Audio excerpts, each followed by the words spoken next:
Hello guys, welcome to my channel. So ಇವತ್ತು ನಾವು spring boot ಆ್ಯನೋಟೇಷನ್ಸ್ ಬಗ್ಗೆ ಕಲಿಯೋಣ. ಸೊ ಯಾವ್ದ್ಯಾವ್ದು ಆ್ಯನೋಟೇಷನ್ಸು ನಾವು ಯೂಸ್ ಮಾಡ್ತಾ ಇದೀವಿ. ಸೊ ಈ ಲಿಸ್ಟ್ ನೋಡ್ತಾ ಇರ್ಬೋದು. ಸೊ ಎಲ್ಲ annotations one of the building blocks of spring boot application. So ಇದೆಲ್ಲ ಆ್ಯನೋಟೇಷನ್ಸ್ನ ನಾವು ಕಲಿತು ಯಾವ ಥರ ಅಂತ ಇಂಪ್ಲಿಮೆಂಟ್ ಮಾಡೋಣ, ಓಕೆನಾ. ಫಸ್ಟು ನಾನು ಒಂದು ಪ್ಯಾಕೇಜ್ ಕ್ರಿಯೇಟ್ ಮಾಡಿದ್ದೀನಿ, ಸ್ಟೂಡೆಂಟ್ ಕಂಟ್ರೋಲರ್ ಅಂತ ಹೇಳಿ.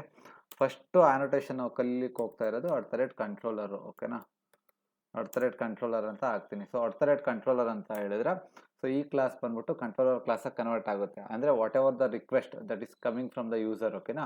ಆ ಯೂಸರ್ ಬಂದ್ಬಿಟ್ಟು ಫಸ್ಟು ಇದಕ್ಕೆ ಈ ಕಂಟ್ರೋಲರ್ಗೆ ಲ್ಯಾಂಡ್ ಆಗುತ್ತೆ, ಓಕೆನಾ. ದಟ್ ಈಸ್ ದ ಕಂಟ್ರೋಲರ್ ಅಂತ. ಮತ್ತು ಆ್ಯಕ್ಚುಲಿ ಏನಾಗುತ್ತೆ ಅಂತ ಯೂಸರ್ ಯಾವ ಥರ ಫ್ಲೋ ವರ್ಕ್ ಆಗುತ್ತೆ ಅಂತ ಹೇಳಿದ್ರೆ, ಫಸ್ಟ್ ಯೂಸರು ರಿಕ್ವೆಸ್ಟ್ ಕಳಿಸ್ತಾನೆ ಅಲ್ವಾ. ಸೊ ಅದು ಬಂದ್ಬಿಟ್ಟು ಟಾಮ್ ಕ್ಯಾಟ್ ಸರ್ವರು ಅಥವಾ ಯಾವ ಸರ್ವರ್ ನೀವು ಅಪ್ಲಿಕೇಶನ್ ಎಲ್ಲಿ ಹೋಸ್ಟ್ ಮಾಡಿರ್ತೀರೋ ಆ ಸರ್ವರ್ಗೆ ಬರುತ್ತೆ. ಆ ಸರ್ವರ್ಗೆ ಬಂದಾದ್ಮೇಲೆ ನೆಕ್ಸ್ಟ್ ಡಿಸ್ಪ್ಯಾಚರ್ ಸರ್ಲೆಟ್ಗೆ ಹೋಗುತ್ತೆ, ಓಕೆನಾ. ಆ ಡಿಸ್ಪ್ಯಾಚರ್ ಸರ್ಲೆಟಲ್ಲಿ ನಿಮಗೆ ಹ್ಯಾಂಡ್ಲರ್ ಮ್ಯಾಪಿಂಗ್ಸ್ ಅಂತ, ಆ ಡಿಸ್ಪ್ಯಾಚರ್ ಸರ್ಲೆಟು ಬೇಸ್ಡ್ ಆನ್ ದ ಪಾತು ಯಾವುದು ರಿಕ್ವೆಸ್ಟ್ ಬರ್ತಾ ಇದೆಯೋ ಆ ಬೇಸ್ಡ್ ಆನ್ ದ ಪಾತು ಈ ಯಾವುದೇ ಪರ್ಟಿಕ್ಯುಲರ್ ಕಂಟ್ರೋಲರ್ಗೆ ನಿಮ್ಮ ರಿಕ್ವೆಸ್ಟ್ನ ಕಳಿಸುತ್ತೆ, ಓಕೆನಾ. ಸೊ ಈ ಕಂಟ್ರೋಲರ್ಲೇ ನಾವು ಎ ಪಿ ಐಸ್ನೆಲ್ಲ ಬರೆಯೋದು. ಫಾರ್ ಎಕ್ಸಾಂಪಲ್ ಒಂದು ಎ ಪಿ ಐ ಬರೆಯೋಣ ನಾವು.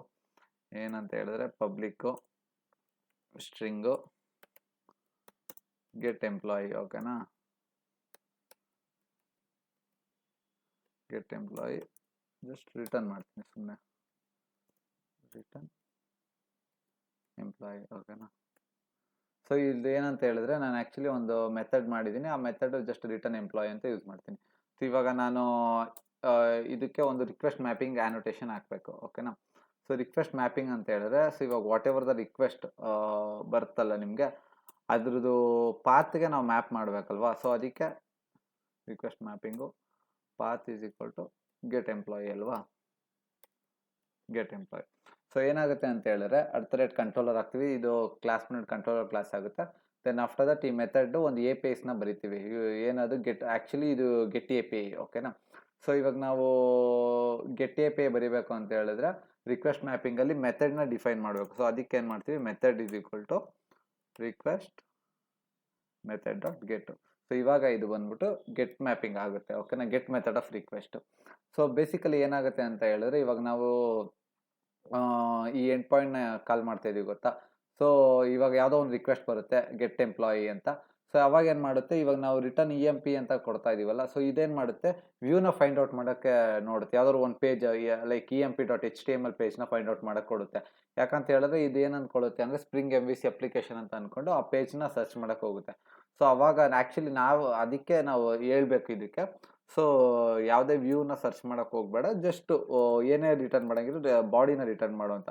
ಸೊ ಅದಕ್ಕೆ ನೀವು ರೆಸ್ಪಾನ್ಸ್ ಬಾಡಿ ಅಂತ ಕೊಡಬೇಕು, ಓಕೆನಾ. ವೆನ್ ಯು ಯೂಸಿಂಗ್ ಕಂಟ್ರೋಲರ್ನ ಯೂಸ್ ಮಾಡ್ಬೇಕಾದ್ರೆ, ಸೊ ನೀವು ಯಾವುದೇ ಐ ಎ ಪಿ ಏನಿದ್ರು ರೆಸ್ಪಾನ್ಸ್ ಬಾಡಿನ ಕೊಡಬೇಕು. ಸೊ ದಟ್ ದ ರಿಕ್ವೆಸ್ಟೆಡ್ ಏನು ರೆಸ್ಪಾನ್ಸ್ ಇದೆಯಲ್ಲ, it will go to the client in the form of body, not in the form of view, ಓಕೆನಾ. ಸೊ ಇವಾಗ ಏನಾಗುತ್ತೆ ಅಂತ ಹೇಳಿದ್ರೆ, ನಿಮ್ಮ ಹತ್ರ ಒಂದು 10 ಎ ಪಿ ಐಸ್ ಇದೆ ಅಂದ್ಕೊಳ್ಳಪ್ಪ. 10 ಎ ಪಿ ಐಸ್ನು ಇವಾಗ ನೀವೇನು ಮಾಡ್ತೀರಾ, ಒಂದು 10 ಎ ಪಿ ಐಸ್ ಇದೆ ಅಂದ್ಕೊಳ್ಳಿ, ಓಕೆನಾ. ನಾನೇ ಹಾಕ್ತೀನಿ. ಸೊ ಇವಾಗ ನೀವು 10 ಎ ಪಿ ಐಸ್ ಇದ್ರೂ ಕೂಡ ನೀವು ಅದಕ್ಕೆ ರೆಸ್ಪಾನ್ಸ್ ಬಾಡಿ ಅಂತ ಹಾಕ್ಕೋಬೇಕು, ಓಕೆನಾ. ಸೊ ಅದೊಂಥರ ರಿಡಂಡೆಂಟ್ ವರ್ಕ್ ಆಗುತ್ತೆ. ಸೊ ಇವಾಗ ರೆಸ್ಪಾನ್ಸ್ ಬಾಡಿ ಹಾಕ್ಬಾರ್ದು ಅಂತ ಹೇಳಿದ್ರೆ ಈ ಕಂಟ್ರೋಲರ್ನ ಬಂದ್ಬಿಟ್ಟು ರೆಸ್ಟ್ ಕಂಟ್ರೋಲರ್ ಅಂತ ನೀವು ಮಾಡಬೇಕು. ರೆಸ್ಟ್ ಕಂಟ್ರೋಲರ್ ಅಂತ ಹೇಳಿದ್ರೆ ಇದೆಲ್ಲ ರೆಸ್ಟ್ ಎ ಪಿ ಐಸು. ಅಂದರೆ ನೀವು ಯಾವುದೇ ರೆಸ್ಪಾನ್ಸ್ ಕಳಿಸಿದ್ರು that will go in the form of JSON, in the form of body ಹೋಗುತ್ತೆ, ಯಾವುದೇ ವ್ಯೂ ಹೋಗಲ್ಲ ಅಂತ. ಇದು ಮಾಡಲಿಕ್ಕೆ ಇದು ರೆಸ್ಟ್ ಕಂಟ್ರೋಲರ್ನ ನಾವು ಯೂಸ್ ಮಾಡ್ತೀವಿ, ಓಕೆನಾ. ನೆಕ್ಸ್ಟು ಯಾವುದಿದೆ ನೋಡೋಣ ತಿಳಿರಿ. ಇವಾಗ ನಾವು ಕಂಟ್ರೋಲರ್ ನೋಡಿದ್ವಿ, ರೆಸ್ಟ್ ಕಂಟ್ರೋಲ್ ನೋಡಿದ್ವಿ, ರಿಕ್ವೆಸ್ಟ್ ಮ್ಯಾಪಿಂಗ್ ನೋಡಿದ್ವಿ, ಓಕೆನಾ. ನೆಕ್ಸ್ಟ್ ಬೇರೆ ಮ್ಯಾಪಿಂಗ್ಸ್ ಇದೆ, ಅದನ್ನ ನೋಡೋಣ. ಸೊ ಇವಾಗ ರಿಕ್ವೆಸ್ಟ್ ಮ್ಯಾಪಿಂಗು, ಇವಾಗ ಗೆಟ್ ಮ್ಯಾಪಿಂಗ್ ಅಲ್ವಾ ಇದು. ನಾವೇನು ಮಾಡಬೇಕು, ಎಕ್ಸ್ಪ್ಲಿಸಿಟ್ಲಿ ನಾವು ಇದನ್ನು ರಿಕ್ವೆಸ್ಟ್ ಮೆಥಡ್ ಡಾಟ್ ಗೆಟ್ ಅಂತ ಕೊಡಬೇಕು. ಇನ್ ಕೇಸ್ ಅದು ಪುಟ್ ಮ್ಯಾಪಿಂಗ್ ಅಂತ ಇದ್ದರೆ ರಿಕ್ವೆಸ್ಟ್ ಮೆಥಡ್ ಡಾಟ್ ಪುಟ್ ಅಂತ ಕೊಡಬೇಕು. ಅದೊಂಥರ ಏನಾಗುತ್ತೆ ಅಂತ ಹೇಳಿದ್ರೆ ಮೆಥಡ್ನ ನಾವು ಎಲ್ಲ ಟೈಮು ಆ್ಯಡ್ ಮಾಡಬೇಕು ಅಂತ ಅನಿಸುತ್ತೆ. ಸೊ ಅದಕ್ಕೆ ಸ್ಪೆಷಲೈಸೇಷನ್ ಆಫ್ ಆ್ಯನೋಟೇಷನ್ಸ್ ಇದೆ. ಇವಾಗ ರಿಕ್ವೆಸ್ಟ್ ಮ್ಯಾಪಿಂಗ್ ಬದಲು there is one same annotation get mapping ಅಂತ ಇದೆ, ಓಕೆನಾ. ಗೆಟ್ ಮ್ಯಾಪಿಂಗ್ ಅಂತ ಕೊಟ್ಟರೆ ನೀವು ಜಸ್ಟ್ ಸೇಮ್ ಅದೇ ಆ್ಯನೋಟೇಷನ್ ಗೆಟ್ ಎಂಪ್ಲಾಯ್ ಅಂತ ಕೊಟ್ಟರೆ ಅದ್ರಲ್ಲಿ ಮೆಥಡ್ ಡಿಫೈನ್ ಮಾಡೋದಿಲ್ಲ. ಈ ಗೆಟ್ ಮ್ಯಾಪಿಂಗ್ ಅಂತ ಹೇಳಿದ್ರೆ ಜಸ್ಟ್ ಇದು ಗೆಟ್ ಮೆಥಡ್ ಆಫ್ ರಿಕ್ವೆಸ್ಟ್, ಏನೋ ರಿಕ್ವೆಸ್ಟ್ ಯಾವುದೇ ಏನು ಕೇಳ್ತಾರೋ ಕ್ಲೈಂಟ್ ಅದನ್ನು ಕೊಡುತ್ತೆ ಅಂತ. ಇವಾಗ ಏನು ಅಂತ ಹೇಳಿದ್ರೆ ಈ ಗೆಟ್ ಮ್ಯಾಪಿಂಗ್ ಒಳಗಡೆ ಹೋದರೆ ಆ್ಯಕ್ಚುಲಿ ಇದೇನೂ ಇಲ್ಲ. ಗೆಟ್ ಮ್ಯಾಪಿಂಗ್ ಒಳಗಡೆ ರಿಕ್ವೆಸ್ಟ್ ಮ್ಯಾಪಿಂಗೇ ಇದೆ ಸೇಮ್, ಓಕೆನಾ. ಇಂಟರ್ನಲ್ಲಿ ಅದು ರಿಕ್ವೆಸ್ಟ್ ಮ್ಯಾಪಿಂಗ್ ಇರುತ್ತೆ, ಬಟ್ ಮೆಥಡ್ ಬಂದ್ಬಿಟ್ಟು ರಿಕ್ವೆಸ್ಟ್ ಮೆಥಡ್ ಬಟ್ ಗೆಟ್ ಮೆಥಡ್ನ ಯೂಸ್ ಮಾಡುತ್ತೆ ಅಷ್ಟೇ, ಓಕೆನಾ ಗೈಸ್. ನೆಕ್ಸ್ಟ್ ಇದೇ ಥರ ಗೆಟ್ ಮ್ಯಾಪಿಂಗು, ಇದು ಬಂದು ಇದಕ್ಕೆ ನಾವು ಪುಟ್ ಮ್ಯಾಪಿಂಗ್ ಅಂತ ಹಾಕ್ಬೋದು, ನಿಮ್ಗೆ ಯಾವುದು ಇರುತ್ತೋ ಅದು, ಓಕೆನಾ.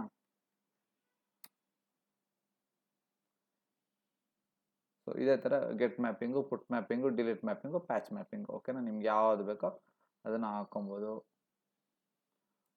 ಅಪ್ಡೇಟ್ ಮಾಡ್ತಾ ಇದ್ದೀನಿ. ಡಿಲೀಟ್ ಮ್ಯಾಪಿಂಗು, ಒಂದು ಸೆಕೆಂಡ್ ಹಂಗೆ ಪೋಸ್ಟ್ ಮ್ಯಾನ್ ಓಪನ್ ಮಾಡ್ಬೋಣ. ಇವಾಗ ಸೊ ಇದೆ ನೋಡಿದ್ನಲ್ಲ, ಈಗ ಪೋಸ್ಟ್ ಮ್ಯಾಪಿಂಗ್ ಬಂದ್ಬಿಟ್ಟು ಇವಾಗ ಯಾವ್ದಾದ್ರು ಒಂದು ರಿಸೋರ್ಸ್ನ ನೀವು ಡೇಟಾಬೇಸ್ ಒಳಗಡೆ ಕ್ರಿಯೇಟ್ ಮಾಡಬೇಕು ಅಂತ ಹೇಳಿದ್ರೆ ಪೋಸ್ಟ್ ಮ್ಯಾಪಿಂಗ್ ಯೂಸ್ ಮಾಡ್ತಾರೆ, ಓಕೆನಾ. ಪುಟ್ ಮ್ಯಾಪಿಂಗ್ ಅಂತ ಹೇಳಿದ್ರೆ ಏನಾದ್ರು ಅಪ್ಡೇಟ್ ಮಾಡಬೇಕು ಅಂದರೆ ಪುಟ್ ಮ್ಯಾಪಿಂಗ್ ಯೂಸ್ ಮಾಡ್ತಾರೆ.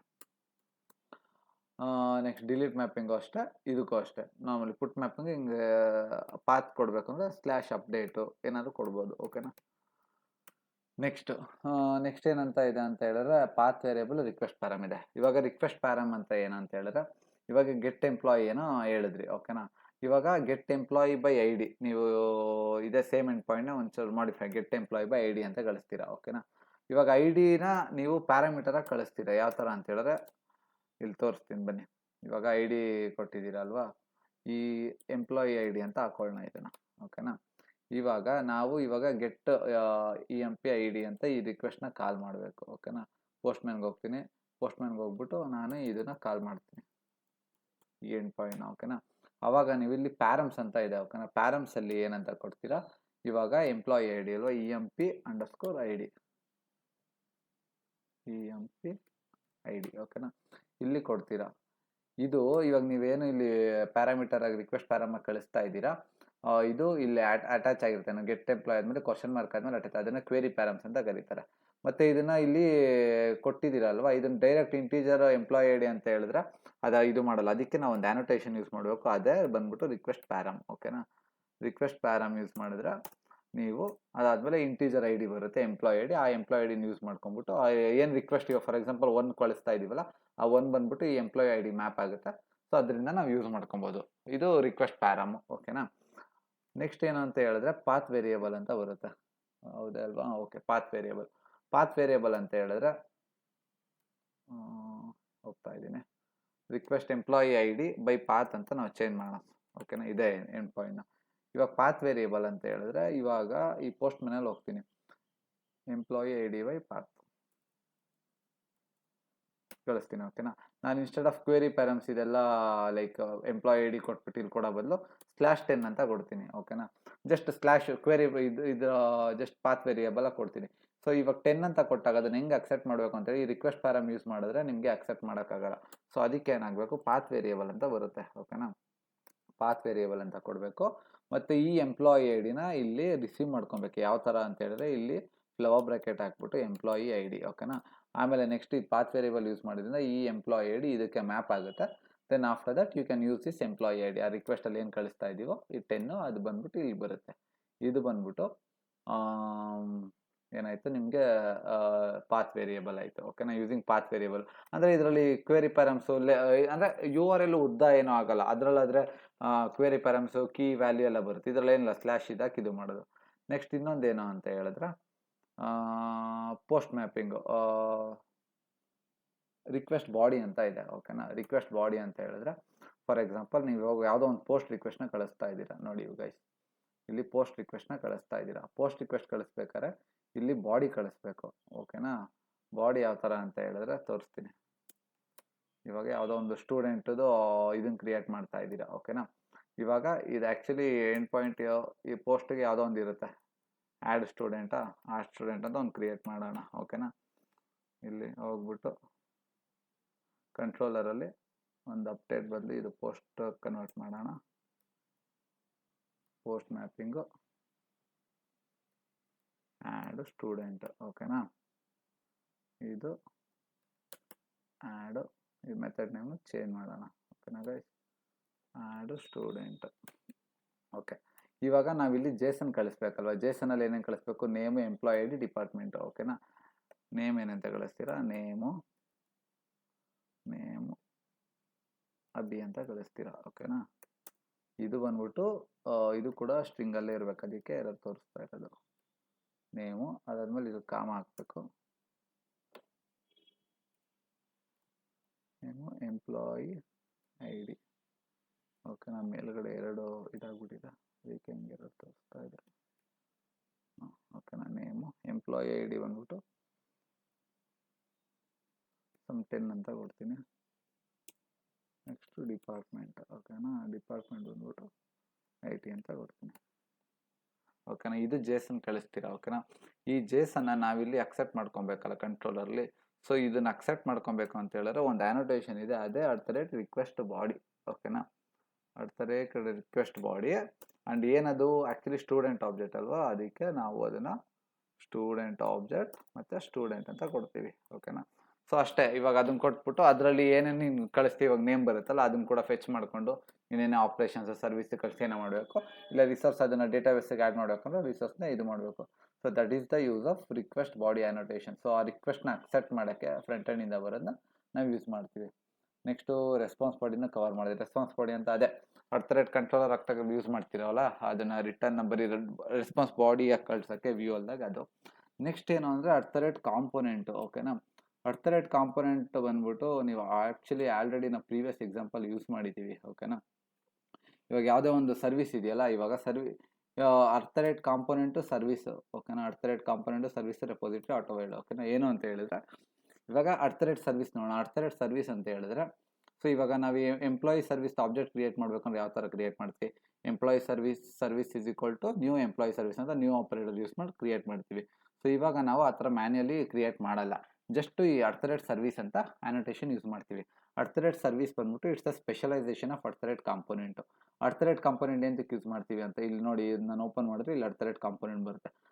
ಕಾಂಪೋನೆಂಟ್ ಎಂತಕ್ಕೆ ಯೂಸ್ ಮಾಡ್ತೀವಿ ಅಂತ ಹೇಳಿದ್ರೆ, ಆ ಪರ್ಟಿಕ್ಯುಲರ್ ಕ್ಲಾಸ್ನ ಸ್ಪ್ರಿಂಗ್ ಬೀನ ಕನ್ವರ್ಟ್ ಮಾಡೋಕ್ಕೆ ನಾವು ಕಾಂಪೋನೆಂಟ್ ಯೂಸ್ ಮಾಡ್ತೀವಿ. ಅಂದರೆ ನಾವೇನು ಆಬ್ಜೆಕ್ಟ್ ಕ್ರಿಯೇಟ್ ಮಾಡೋ ಅವಶ್ಯಕತೆ ಇಲ್ಲ, ಸ್ಪ್ರಿಂಗ್ IOC ಕಂಟೈನರ್ ಇರುತ್ತಲ್ಲ ಅದೇ ಕೂಡ ಆಬ್ಜೆಕ್ಟನ್ನ ಕ್ರಿಯೇಟ್ ಮಾಡಿಬಿಟ್ಟು ಅದರಲ್ಲಿ ಮೆಥಡ್ಸ್ ಕಾಲ್ ಮಾಡಿ, ಇಲ್ಲ ಇಂಜೆಕ್ಟ್ ಮಾಡಿ, ಇಲ್ಲ ಡಿಸ್ಟ್ರಾಯ್ ಮಾಡೋಂಗಿದ್ರು ಅಪ್ಲಿಕೇಶನ್ ಶಟ್ ಡೌನ್ ಆಗಬೇಕಾದ್ರೆ ಎಲ್ಲ ಅದೇ ಮ್ಯಾನೇಜ್ ಮಾಡುತ್ತೆ, ನಾವೇನು ಮ್ಯಾನೇಜ್ ಮಾಡೋ ಅವಶ್ಯಕತೆ ಇರಲ್ಲ. ಓಕೆನಾ, ಸೊ ಅದು component.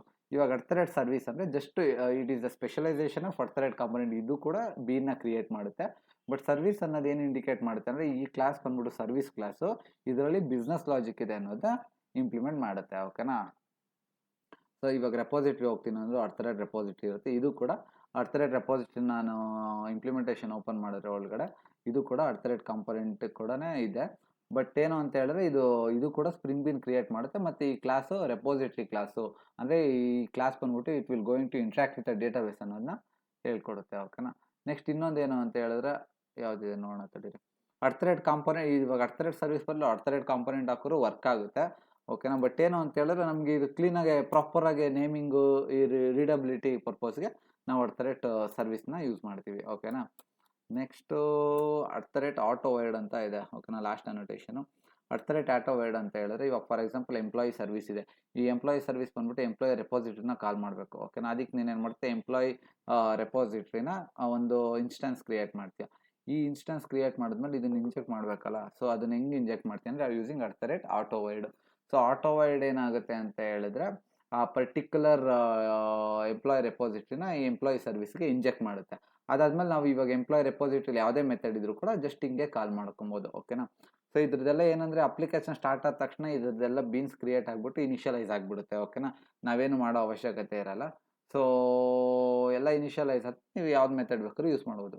So this is all about annotations in spring boot. ಓಕೆನಾ, ಸೊ ಇಷ್ಟು annotations one of the very important annotations ನಾನು ಇವಾಗೆಲ್ಲ ಡಿಸ್ಕಸ್ ಮಾಡಿರೋದು. ಸೊ ಇಷ್ಟು ಆ್ಯನೋಟೇಷನ್ಸ್ ಇದು ಮಾಡಿದ್ರೆ ನೀವು ಆಲ್ಮೋಸ್ಟ್ ತುಂಬ ಮೇಯ್ನ್ ಇಂಪಾರ್ಟೆಂಟ್ ಆ್ಯನೋಟೇಷನ್ಸ್ನೆಲ್ಲ ತುಂಬ ಪ್ರಾಕ್ಟೀಸ್ ಮಾಡಿದ್ದೀರಾ ಅಂತ. So I think that's all for this video. ಏನಾದರೂ ಡೌಟ್ಸ್ ಇದ್ದರೆ ಕಮೆಂಟ್ ಸೆಕ್ಷನಲ್ಲಿ ಮೆನ್ಷನ್ ಮಾಡಿ. And thank you so much for watching.